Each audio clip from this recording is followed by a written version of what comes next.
Hello, Dimitri. How are you today? I'm good. I'm good. I'm at Cassava Coffee, Cassava House Coffee, and I'm playing Eve of Destruction. Okay, Uh, you're in your usual office. yeah, Okay, so today we're going to be talking about the disintegration group from Tuesday, October 15th. And the overall theme of the meeting was going into the pain. That's what we're going to talk yeah, about today. yeah.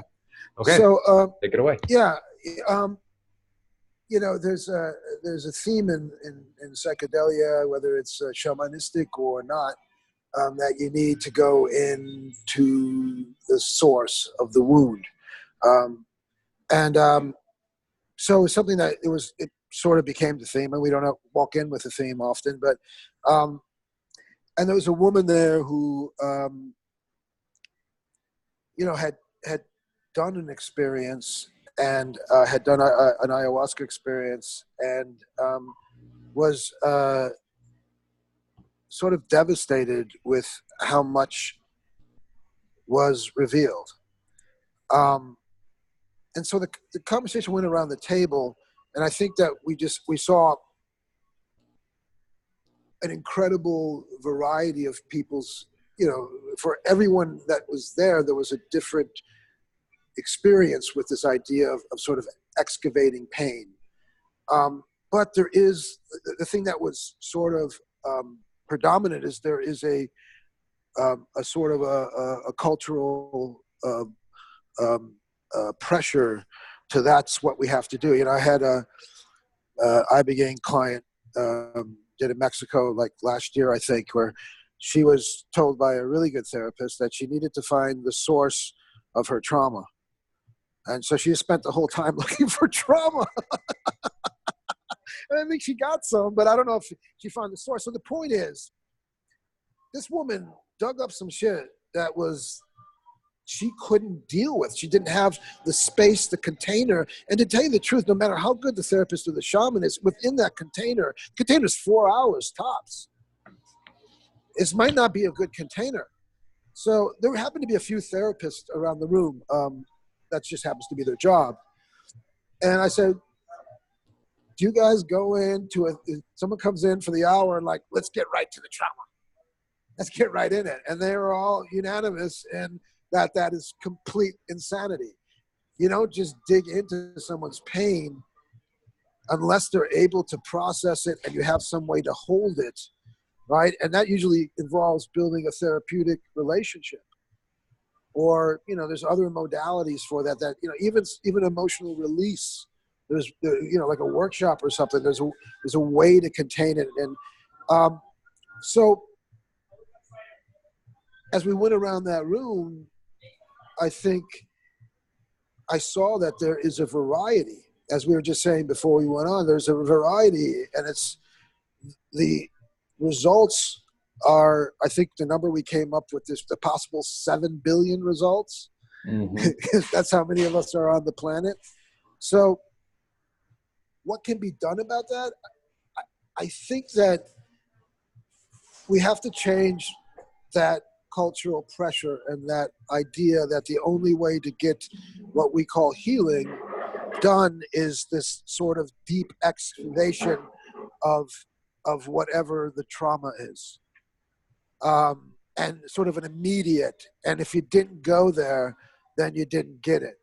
I've seen so many people walking around with information that they didn't know what to do with. And that's why it's important to come to a group like Psychedelic Disintegration, to come to therapy, to have peers to talk to have peer groups to talk about, because just sort of left with that, okay, oh, there it is, great. The drugs don't necessarily resolve it. And sometimes bring up something that is an individual is not resolving. The other thing is that what I wanted to emphasize was that all the mechanisms for keeping that pain at bay, whether it's drugs, bad choices in relationship, good choices in relationship, overeating food, laying in bed, binge watching, Succession or whatever. Not that I've ever done that, but like that might be something someone does to deal with pain. Are strategies that should be looked at just as that, strategies that have an effect and should be honored. Okay. That's it. Okay. Yeah. So it seems to me that like people are looking for an answer, but so they come, they have a question, they expect an answer, but maybe the answer, like you said, 7 billion possibilities. However many people there are, you have that many possible outcomes. So when somebody does come to you and asks for the answer, oftentimes, or the response is going to always be, I don't know. It depends. The response is, I don't know. The Yeah. response is, I don't know. What I can say, try to find containers in which to process. It is important.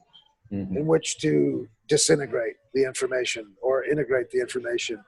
I think in our culture, the therapist plays an important role. I think, the practitioner plays an important role. And look for spaces where your own inner wisdom, somatic, spiritual, psychological wisdom is honored and valued.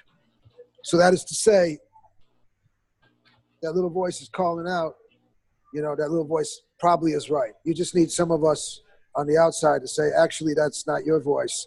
That's the voice someone planted in you, or that's the voice of the hurt, which needs to be heard as well.